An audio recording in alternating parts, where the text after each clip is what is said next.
ចៅស្រុកធ្វើជាពលកោព្រោះតែបងក្រចង់ដូរវាសនា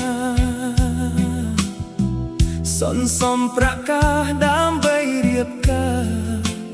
តាមការសន្យាពេលមកស្រុកវិញ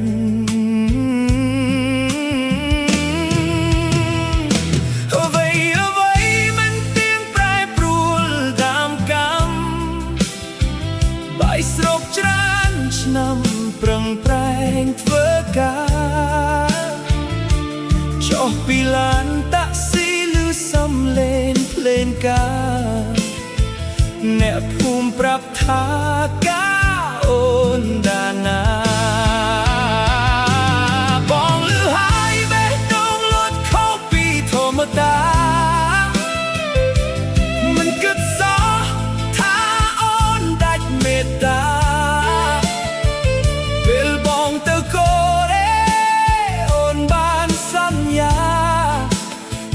ព្រមរៀបការ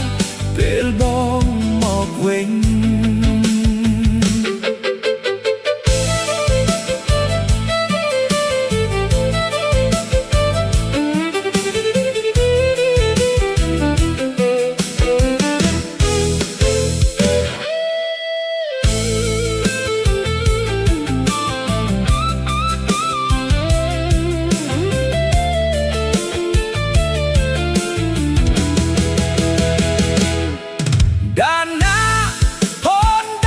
ទៅវិញលេទោះបងគ្មានចំណេះតែចិត្តបងស្មោះអូនរៀបការប្រពផ្សេងមិនប្រាប់បងសោះអូនលែងស្រណោះស្នេហ៍យើងបានសា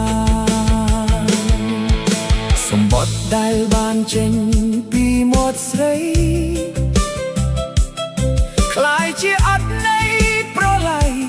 ចិត្តបងអូនបានបំភ្លេចស្នេហ៍យើងបានក្រង